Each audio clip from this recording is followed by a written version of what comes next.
Hi everyone, Russ Thomas here from RST Coaching Academy. Welcome to a new episode of Money Talks, where we talk about money and how to make more of it.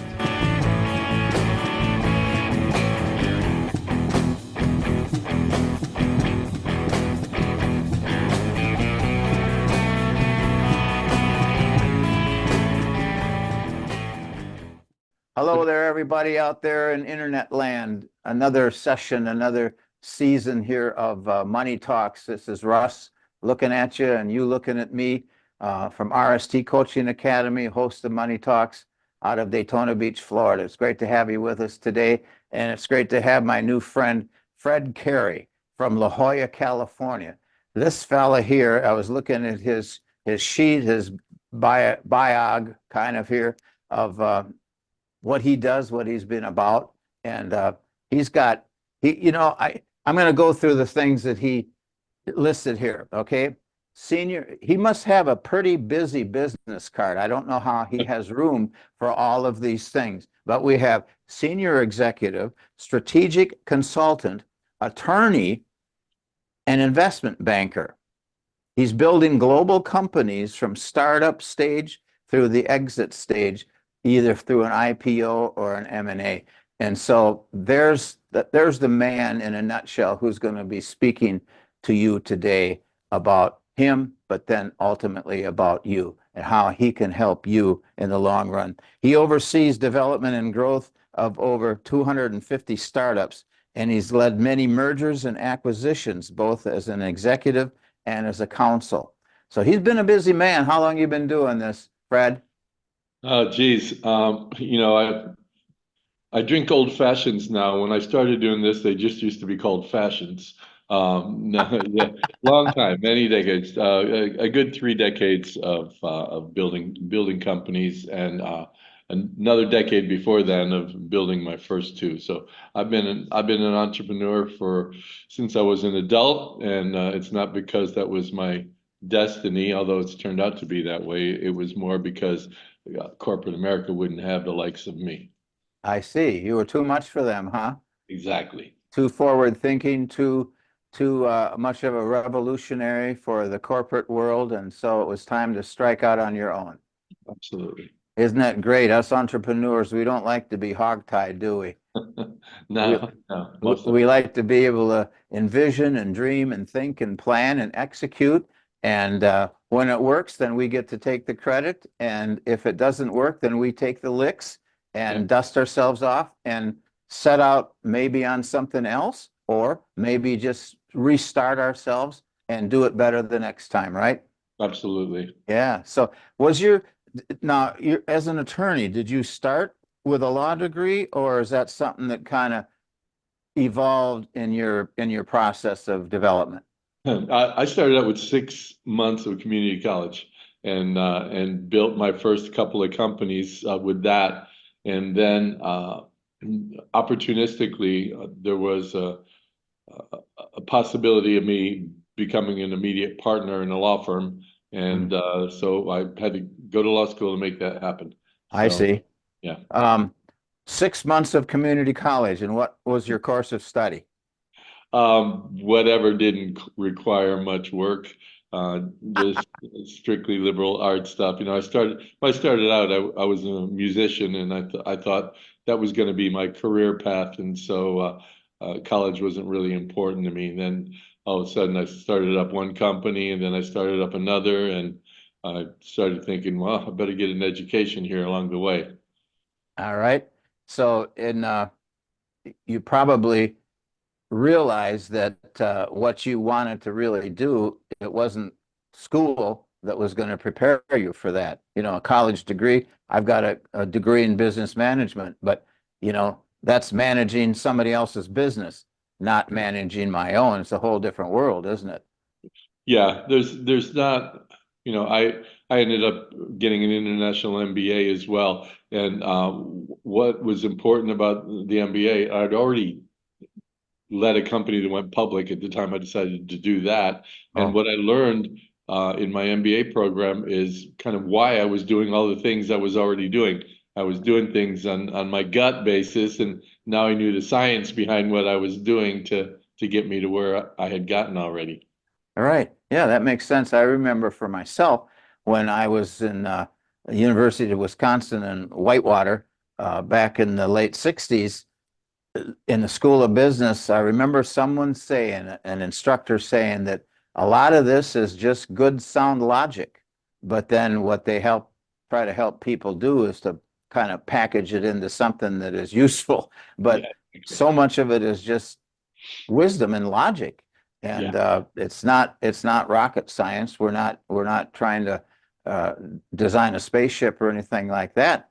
So a lot of it is just what's inside of us and kind of an intuitive nature about us for yeah, exactly, what's going to fly and maybe what's not going to fly, exactly. and also the risk factor that we're willing to do that. We're willing to take the risk. A lot of people are interested in business, but they're not willing to step out and take the risk. Maybe their wives won't let them, maybe their own fears won't let them, right?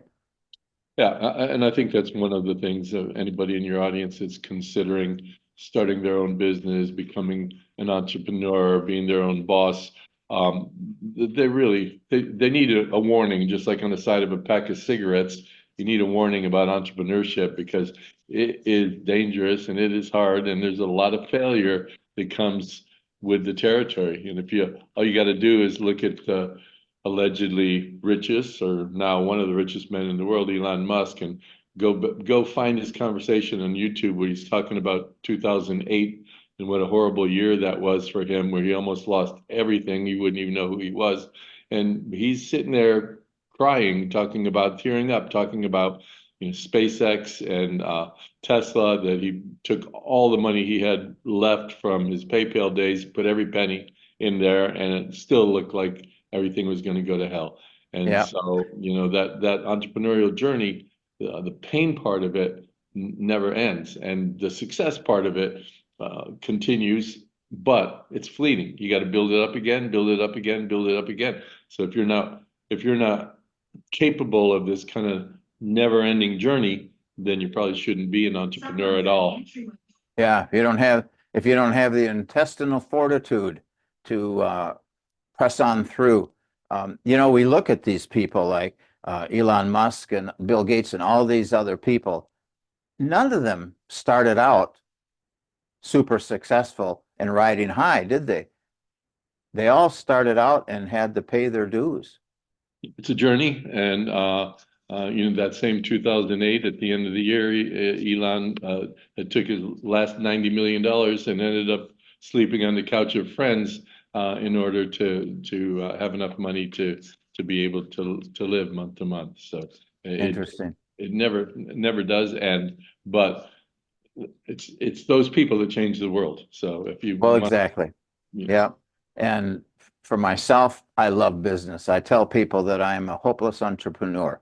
I hear about a business and my little antennas go up, and my ears get perked, and it's like, oh, wow, gee whiz. But I guess now at the age of 75 here, I'm thinking this is what I want to do the rest of the years that I have. And this is do, business and individual coaching and sales training.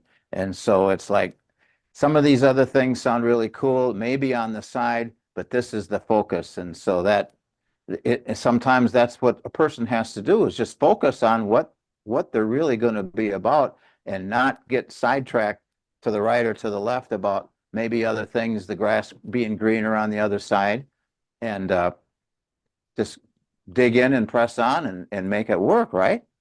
Yeah, well, and as you said, you're 75 now, and I can tell you that those years go by in a flash. And so, if you're sitting there and you want to do something, you want to be different, and you want to find your own way, just start. Start. Yeah. There's a lot of support. There's a lot of programs like yours. There's a ton of information on the internet to help you. My own company, Idea Pros, we help entrepreneurs launch businesses all the time. So there's a support system out there for you. You just got to get going, and Yeah. don't worry about tomorrow, because tomorrow may never get here. So worry True. about Have you found that as you, I don't know, network with people, meet new individuals, that many people think, well, I'm doing okay. I'm doing all right.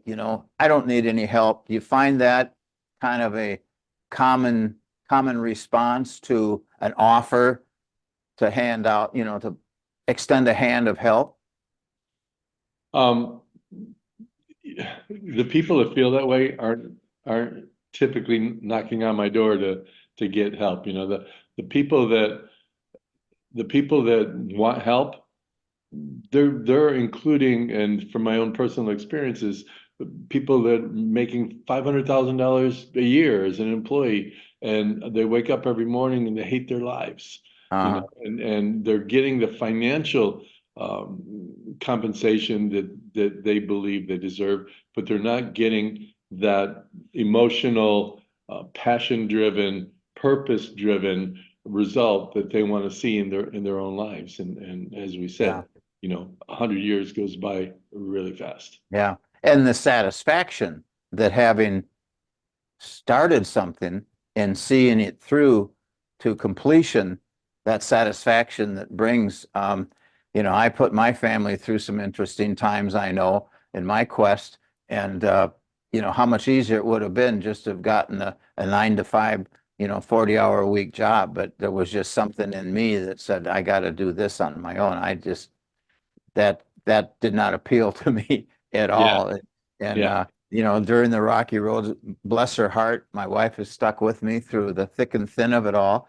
And I think that's important too, is to have a family that's at least with the person, with you, kind of had my back and encouragement and that kind of thing. So you oversee the development and growth of over 250 startups. Those are current clients that you're working with, uh, continuing on, taking them farther and farther? we're up to about 400 now, actually, Okay. and when we start with somebody, they really come to us with an idea, and Uh-huh. we build them up as an entrepreneur. We build up their company and their first product, and we set them up for launch. So we're there as a minority shareholder. We own 30% I of the see. companies that we start together. So all 400 of them are my babies, even the ones that, didn't turn out so well as kids, and the ones that have been the superstars. You have to love them all equally, and you keep nurturing them for their entire life cycle. So Yeah, it's a indeed. lot of work. That's great. So your involvement in company ownership, was that a financial investment on your part or more of a sweat equity uh, piece? Yeah, it's kind of the opposite. The person, the founder that comes in, makes the financial contribution because they're buying a whole company. There's a Uh-huh. lot of companies out there that will help you build your app or engineer your product or get you a patent or help you with marketing, but we literally become your co-founder, and we do every piece of work that needs to be done from the idea to a nationwide launch. So they contribute capital, and we contribute all of our resources to the project. They end up with 70%, we end up with 30. Okay. Yeah, so that's how that works. Got it. So in answer to the question, you're putting yourself into it, your expertise and so on, but not necessarily your finance and your funds. Yeah, we don't give money to a first-time entrepreneur, Okay. because I think that's a broken business model. What we do is we have people who have the most of the time, people who come to us are out like, where can I get my app built? Things like that. And our ads will say, the last thing you need is an app. You need a business. You need Yeah. co-founder. You need to figure out what valuable stuff you have and who really needs it. And the app is really just a delivery mechanism to Hmm. combine those two things. So why not build an entire company for what you were going to pay to build an app? And we've had 100,000 applications to work with us in the last 3 years. So the demand is overwhelming. Oh, wow. So I imagine you go through an interview process to We, an application and an interview process to pick their brain basically of what they want to accomplish and what they're willing to put into it and that kind of thing. And I imagine you probably turned a few down in Yeah. the course of your tenure because they just didn't meet your criteria. Do you know if any of those have continued on themselves and still done anything? The ones that we've said no to? Yeah. No, I haven't had that kind of Shark Tank moment where you have founders like the Ring founder that's going on to do $1 billion company and rejected by all the sharks. I haven't had that experience. It doesn't mean that it's not out there happening, just I haven't been mindful of it. But Yeah. we Yeah. have a lot to focus on with the ones we've said yes to, and we're working 7 days a week to make those happen. I bet you probably have a team too, I imagine, a whole staff of all these, experts in their particular field and that kind of thing. Not, it doesn't just revolve around you, I hope. Well, yeah, it does not. We have experts in every arena of what you need to do.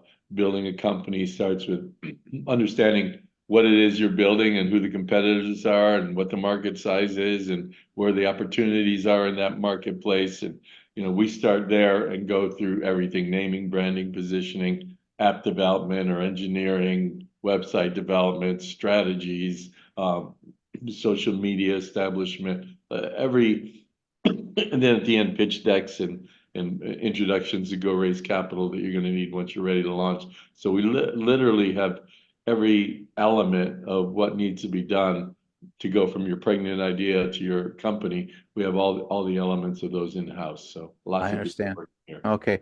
Are you specializing in a particular industry or industries?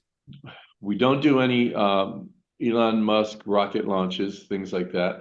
We're more on consumer level. We do a lot of B2C stuff, and it could be anywhere on the software side from apps. We have I think about 120 some of our projects are apps to consumer goods, fashion, beauty, food, electronics, literally all those the types of things that you can start a business with a few $1 million, not a few 100 million. Uh-huh. Got it. And when you have you had background in each of those particular industries or, business principles are business principles, basically. But you've probably gained a lot of experience in these particular industries as you've gone along, but how did that work starting out when maybe you've never worked with a company that was an apparel company, for example? Yeah, that's a great question. And I found out that fundamentally, if you want to start a business from nothing, there are several key things that you need to do. And while we don't have our own personal expertise in the fashion world, for example, Hmm. I hire people that do.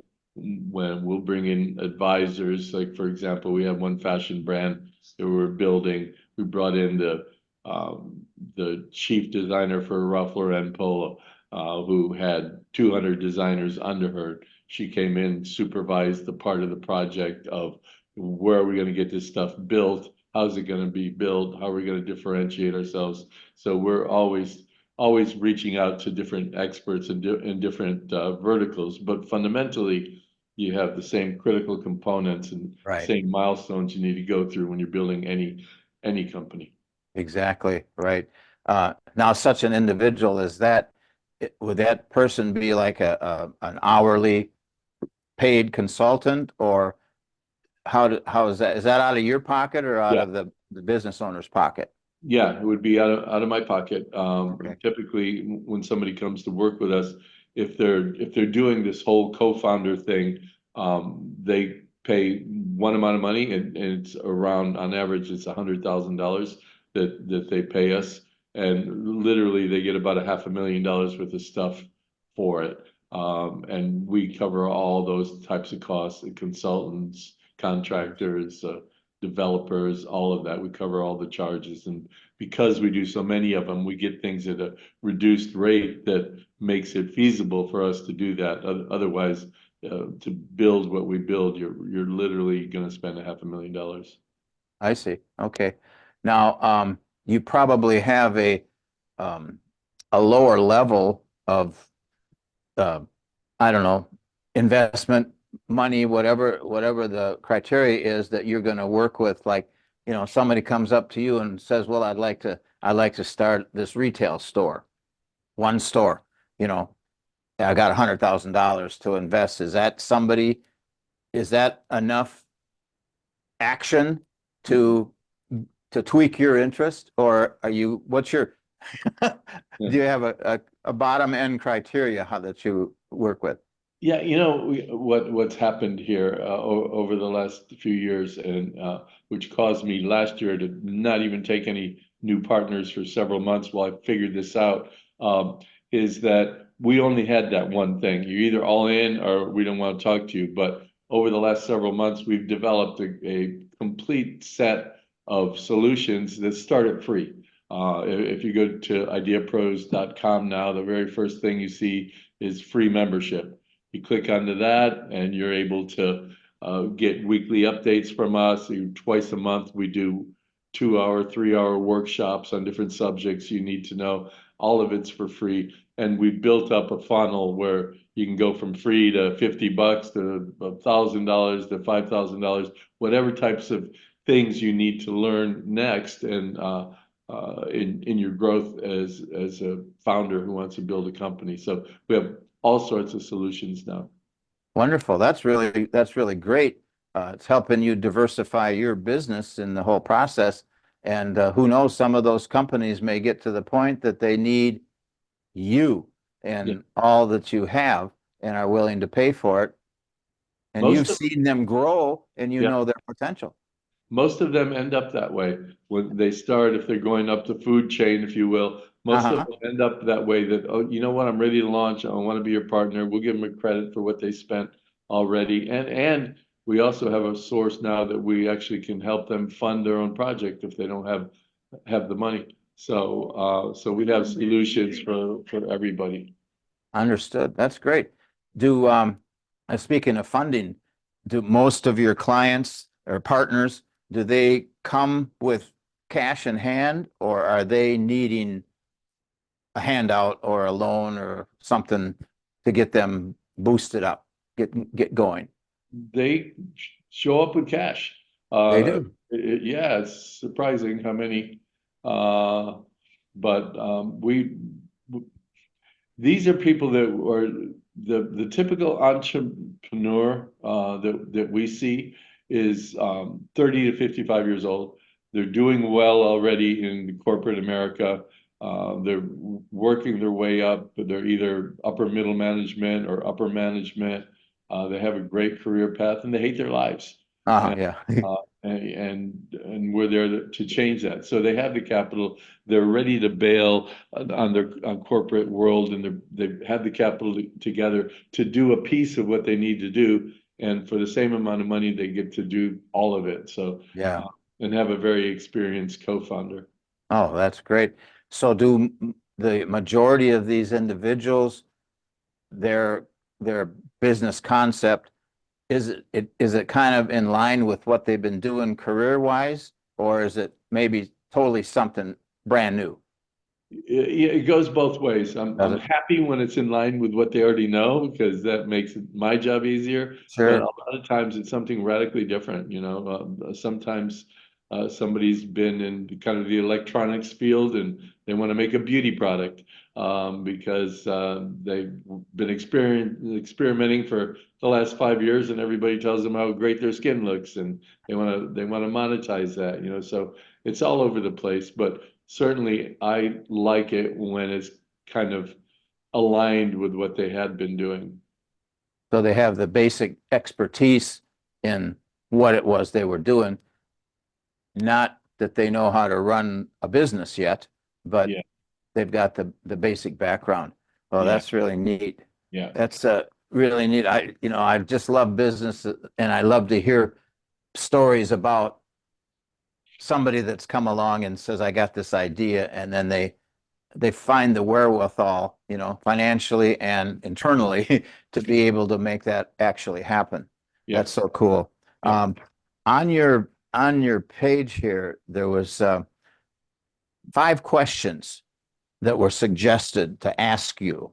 And I bet you know the answers to all these because you probably anticipated the questions. So I'm going to hit you with these as we're winding down here a little bit. And Yeah, but people would go ahead. I'm interrupting. A news flash for you and the audience. I never read anything. So Ah, my team may have suggested them, but I'm going to hear them the same time as the rest of your audience. oh, wow. Well, here they are. This section, folks, is entitled Questions to Ask Fred.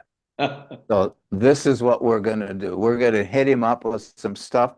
And I don't think they're real difficult things because Good. of his experience in this, but we want to hear what you've got to say to this. So let's get started with this here, question and answer. Question is, how do we, that is, how do you, well, no, actually, how do we start changing lives from your perspective? Um, See, that's not so easy. Um, Here's how you change lives, though. You start with your own. We get caught in what we consider to be our comfort zone. And Mm, if you look at it, it's the same type of comfort zone that a bird has in a cage. You know, you keep a bird in a cage for a couple of years, then you open that cage door, the bird's not leaving, even yeah. though there's this wild world ahead of them where they can do so much more, learn so much more, experience so much better of a life, and they don't leave that cage. And that's what we do. We have the prison of our comfort zones that we think, "Oh, I'm making enough money, we got a nice house, the kids are doing okay, I don't beat my dog, that's how I'm going to keep my life."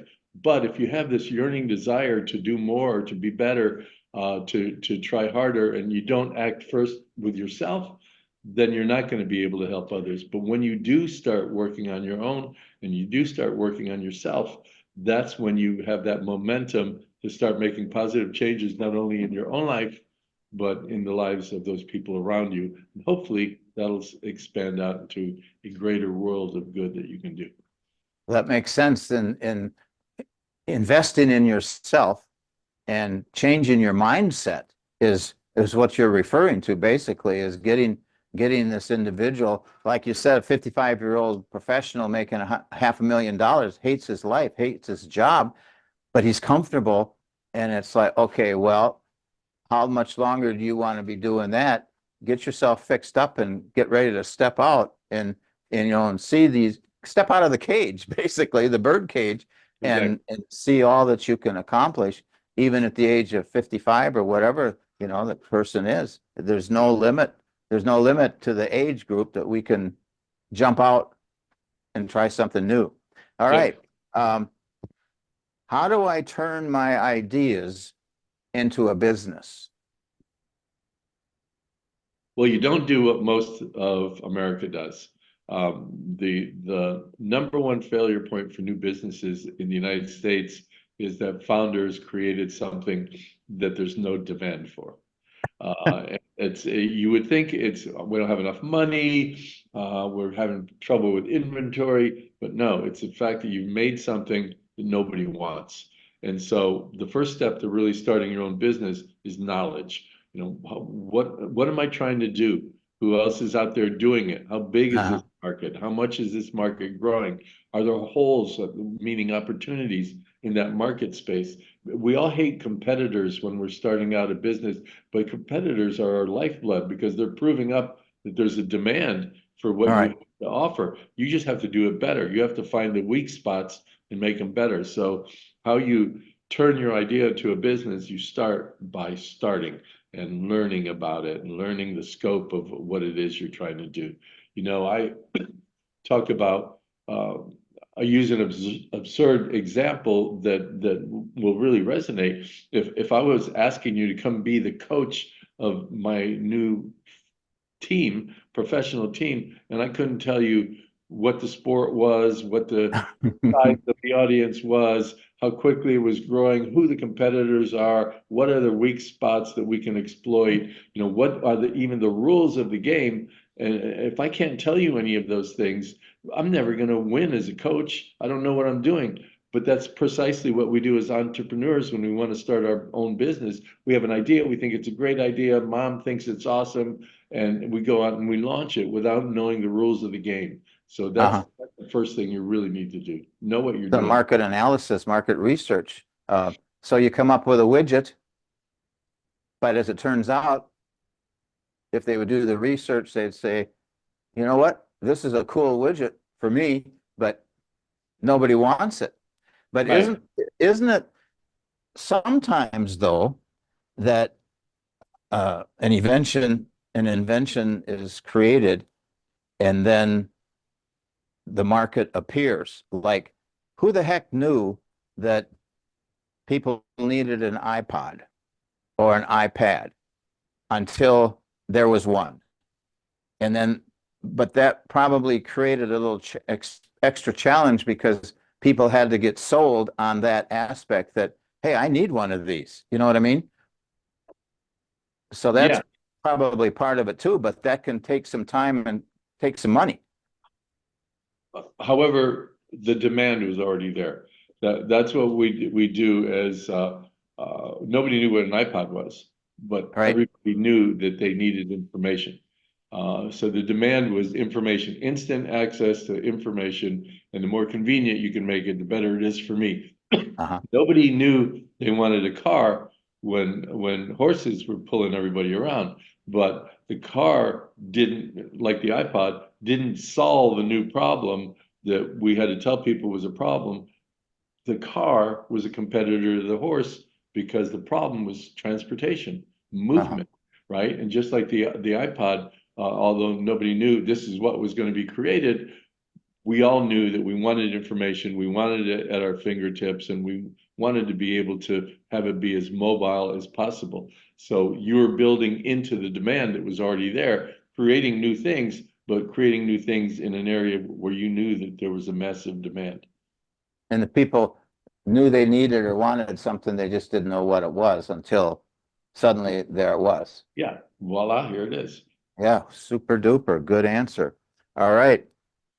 What does it take to be a successful business owner? Have a successful business. That's an easy one. No,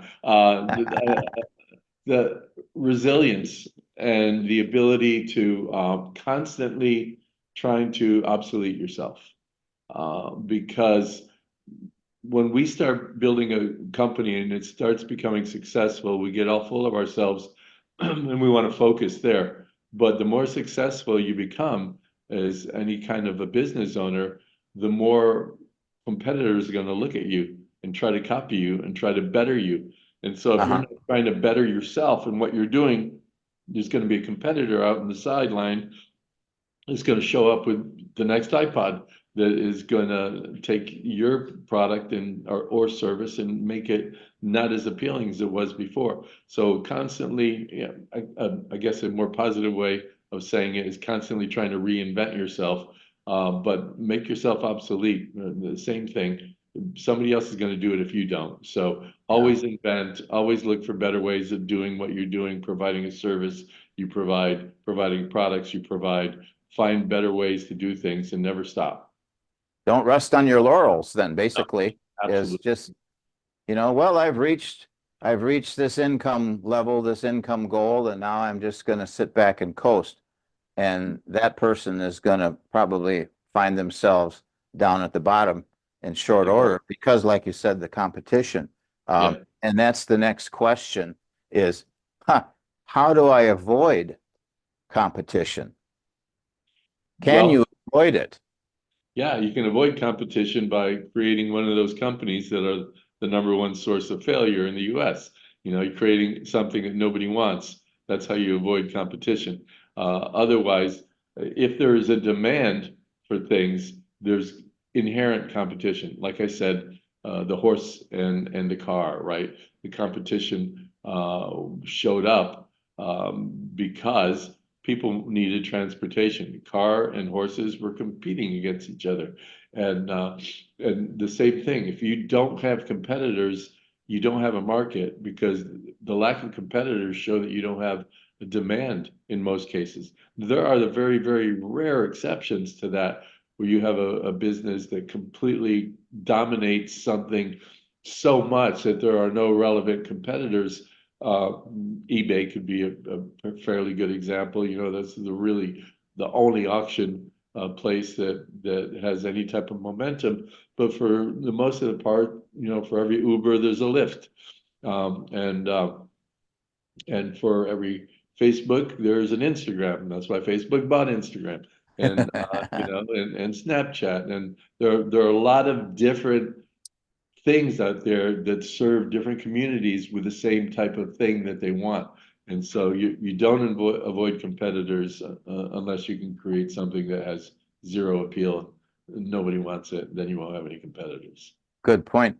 You know, and so us as people, individuals, are going to try to stay away from competition, shun it.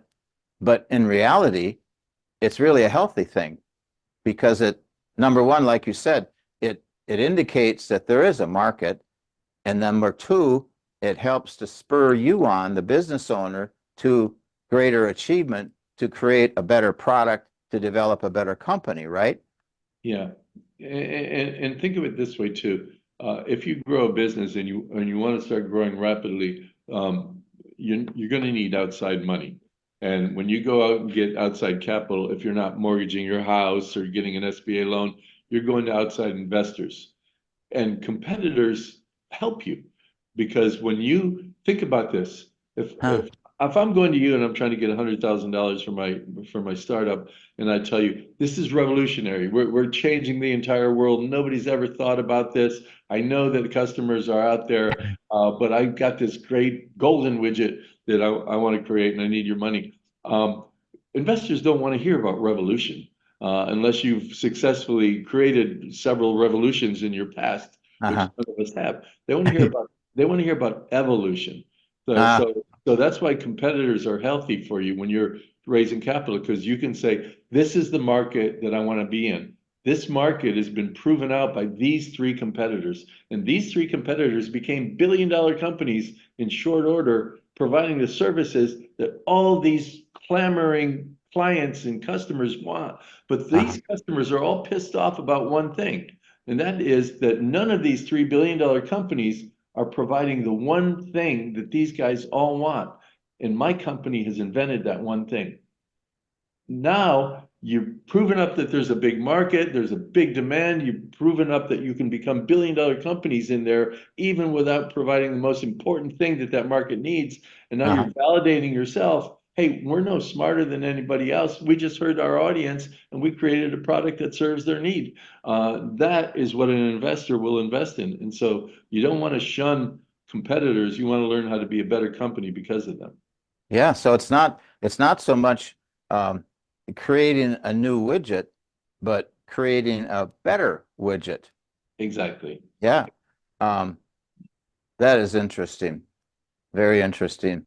And so you get to piggyback off of the competition, what's going on out there, and make it better, make your product better in the process. Yeah. I mean, how do you compete against a billion-dollar company? You do what they do poorly. Yeah. Yeah. And you find that need and fill it with a new product that's going to enhance and put you over the top from the competition. Yep. So far you've got all these answers correct. All right. So the last one here is, how important is naming, branding, and positioning? Wow, you know that It's a three-part question, I guess, really, isn't it? Yeah. And that's the one that drives me nuts.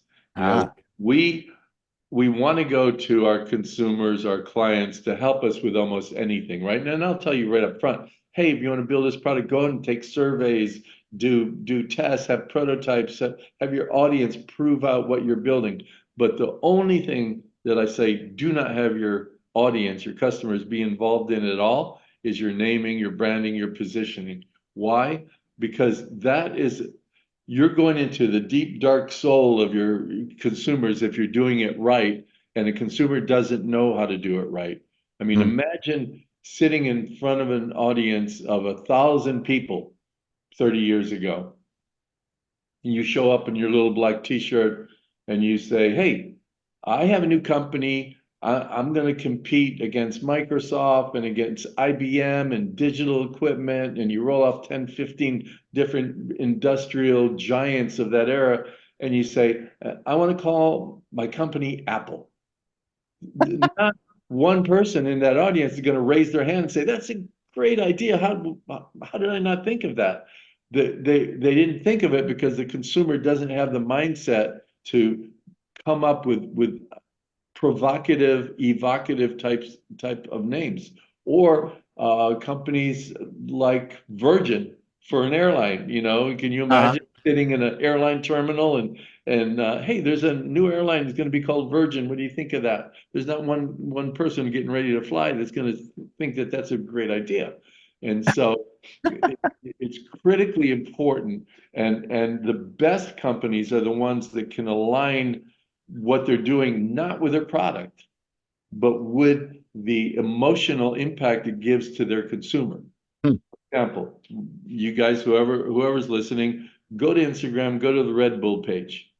And I dare you to find cans of Red Bull. You'll see them scattered about in an explosion or something. But Red Bull on their entire Instagram page, it's all about action, jumping, race cars, the racing, running. You know, it's all about the emotional impact that the brand wants to give you. And Uh-huh. for the rest of us, we would show different cans of Red Bull and every one of these little things. And look how beautiful my can looks, and once you buy it, you know, Apple as well, they sell emotion. Think differently. The reason Apple became what they became today is highlighted in one commercial they did about the crazies. And if you guys haven't seen that commercial, go to YouTube, Apple the Crazies. And it's a Apple the 1 minute, crazies. black and white. It's all the people in the world, from Gandhi to Martin Luther King to Muhammad Ali to Albert Einstein, all the people that were different, all right? And their whole Think Different campaign, and how you can be part of something more important, because it's those crazies that change the world. That's how Apple turned around from being a 4% margin company to what they became today. Wow. And it's the the names that you just threw out, the companies like Apple, Virgin, um, of course it's Virgin Airlines, but what was the third one you mentioned? Well, Apple and yeah, well, it, there's a whole bunch of them. I can give you yeah, Caterpillar for tractors, right? yeah, Who, yeah. who I would guess think? what I'm getting at is the name does not necessarily have to be descriptive of the product. Yeah, Red Bull was the other one I was talking about. It's the opposite of descriptive. You want evocative names. You know, when somebody comes to me and they already have a name, that name has zero chance of surviving going through our system, because it really is 99 times out of 100 a descriptive name. And descriptive names are not memorable. They're Huh. hard to patent, Oh, hard to copyright, and you can't build a story around a descriptive name. You can build, right? It's hard to build a story around Microsoft. It's easy to build a story around Apple. uh-huh. Wow, I'd never thought of that. I guess I would kind of thought that it should be descriptive of what the company does. So that's very, very enlightening to me. Yeah, Yeah, cool. And then we got branding and positioning. Those are three different animals, aren't they? right. So your brand is not what you create. Your brand is what your customer perceives. And so if you want your brand to stand for something, then every single thing you do needs to be consistent with that. You can't waver from the emotional impact you're trying to create for your audience. Uh-huh. And so the brand of Apple, I'll show you a good example. Apple does it really well, right? Because Apple starts with the why, and much wiser man than me gave this example. But when you start with Apple, you start with the core. You know, we believe in doing things different. we believe in creating the best of the best, not only in what we have, but in our customers, the people that rely on us as a brand. And with everything we do, we keep that in mind. What we're all about is what you're all about. And oh, by the way, we happen to sell computers. Would you like to buy one? And most of us lead with, we happen to sell computers. Would you like to buy one? With Apple, you have that emotional connection first. That when you have the emotional connection with the company, you become part of that brand, and that's why Apple people are so loyal to that brand, because they have that emotional connection. Company that doesn't do it as well, to me, is Target.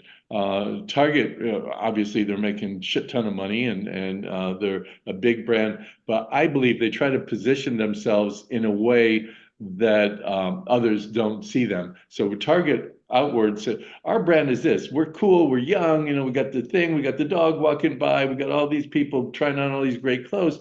But to us as an audience, we're like, oh, we can buy cheap shit there. It's a different. Our version of Target is not the version that they're projecting. So they think that their brand means this. We think their brand means, okay, I can get cheap stuff there. There's a wide variety of things. I can save money, halfway decent quality, right? So there's a mismatch there. So again, your brand essence is what your audience believes you are, not what you believe you are. I'll be darned. That is really enlightening. Yeah. So, and the last thing is the positioning side of it. Positioning is just where you put yourself in the marketplace, and that's all. These are all fundamental things. Sometimes I get pissed off when we go through this whole process and we're 6 months down the road, and one of our partners is just like, all I got was a name. And companies spend $250,000 figuring this stuff out. And so the positioning is, what's my place in the market? How am I going to stand out for the crowd? You got BMW, and you have Mercedes, and BMW positions themselves as the ultimate driving machine, right? So when you think of BMW, although they're both in the same price category, you're thinking, all right, BMW, probably a little bit younger audience, and Mercedes is more like the ultimate luxury. I'm going to be safe. I'm going to have soft seats. I'm going to be able to drive a long distance without having fatigue. So here you have two different brands competing, but positioning way differently. I see. And so, like BMW's ultimate driving machine, that's kind of a motto of theirs too. Yeah. Which is part of their positioning. Yeah, exactly. Yeah. So, I'll hit you up with a little free consultation here. Okay. My name, company name, RST Coaching Academy. Can you figure out that, yeah, I come from the group that thinks your company name should be indicative of what you do. So, given what I do, selling, online training courses, doing online or in-person individual and business courses, should I have a different name for my company? Oh, this will probably cost me $100,000, folks. I'm probably going to get a bill. Exactly. Well, so names that are generic explain what you do, right? To if you want to really resonate your audience, explain what they're going to get out of it, the emotional feeling they're going to have. What happens at the opposite end of your training. So look at the things, and by the way, I wouldn't give you an immediate name, but I would do things like I'd reach out to people who've gone through my system and say, hey, could you write down and just a phrase, not even a full sentence, just what did you get from my experience here? What did you learn? What emotional impact did it give you? And you're going to find your name in their answers. And it could be when you're dealing with the emotional impact of something like that, it could be feel things like, well, I got real validation in my ideas, or I became much more learned about what I was trying to do and much more focused. And so you may come up with names like Sherpa or names that, you know, kind of more of the guide, the mentor to people's successes, Success Academy, you know, things that are going to resonate with the emotional impact that your audience gets. And like even companies like Virgin, for example, you find out that you're the one that was the virgin because you're having a flying experience like you never had before. You know, the tenants are nicer, the seats are nicer, there's more entertainment. The way they treat you is different than the way you've been used to being marshaled in and out of an airplane. And all of a sudden you're the virgin. And now your whole impact of that name is that this is refreshing. This is a better experience. You know, I'm being treated no matter what class I'm flying in, I'm being treated Yeah. as an individual. Yeah. And so, you know, finding for any company, finding that that element of what you're getting from your audience. And by the way, Idea Pros is not a great name. And I'm proud to say I didn't name it. The who But is not a, what's not a great name? my company name, Idea Pros, is Oh, is oh. not a great name. Hmm. We the name, I had a partner and he'd come up with a name and I'm like, all right, let's go with it.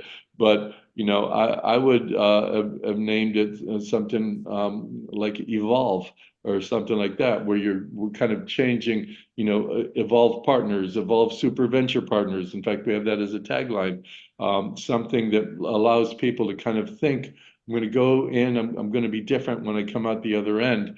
And those types of names are much more powerful. Cool. But now in your case, is it too late for you to change the name? Well, it's never too late to change a name.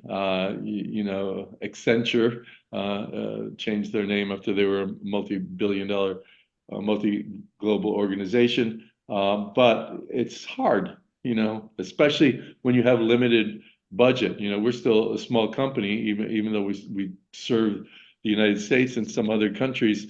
It's the education required in changing your name means spending marketing dollars in that promotion.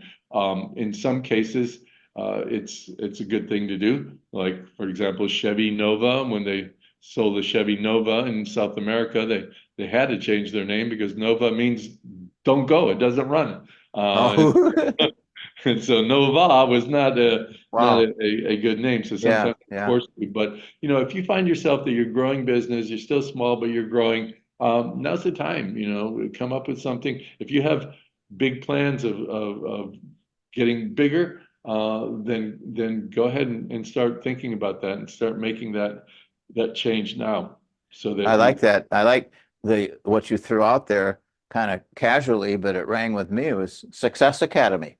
I mean, yeah, golly gee, you know, and one of the things with the name of my company, Coaching Academy, some people construe that as I do sports coaching. right, So that's right. something to overcome in the process. And then And you've got Grant Cardone yeah, that I'm associated with, and he has made his name, his company name, and his brand. But he's been nurturing that for 40 years. right, So whatever. right. Cool, man. And mind you, you know, behind you, he has 10x, right? So Yep. 10x is, in a sense, it's descriptive, but in another sense, it's fanciful in that, you know, not everything that we touch, we're going to multiply by 10, but it gives you a sense of, I'm going to learn a lot. I'm going to get a lot more done. I'm going to be Hmm. a lot bigger. Yep. So 10xing it is a fair example of an evocative name. Yeah. And they can't copyright that, by the way, because there's other entities that use that same expression, 10x. So they can use it, but not, they can't patent it or copyright it, whatever. Yeah, Wow. Fred, I'd use 11x if I was him. now that's really cool. Just really provocative. So, hey, I'm going to let you go, but I have really appreciated this, and I'm sure my audience has as well. The things that you've thrown out, you know, you operate on a large scale, larger than where I'm at, larger than where probably the audience is. But as we said earlier, business principles are business principles, and you Yeah, start with the business principles and don't turn your back on those and keep on pressing in and pressing on, you're going to be successful, right? Yeah. Any final words that you might have advice Yeah. for somebody? Look, I would say one of the problems in our world today is if we get something for free, we don't value it. But Uh-huh. I'm going to give everybody something for free, and for God's sakes, value it because I usually sell it for money. So I want to give you three things to do. Number one, ideapros.com. Sign up as a free member. You're going to get a ton of stuff. If you want to be an entrepreneur, do yourself justice and learn. You got to learn, and that's a great place to learn. I have inside tips every single week. Number two, on Instagram, official Fred Cary, Cary. I have 500,000 followers on Instagram, and I just do 1 minute post every single day with different things you need to learn about how to be a better entrepreneur, how to start a business, how to be a better person, how to have a better family life. And on that, this is the biggest freebie. On my Instagram page, again, official Fred Cary, there's a link tree, and I think the top one on that link tree is a course on purpose-driven entrepreneurship.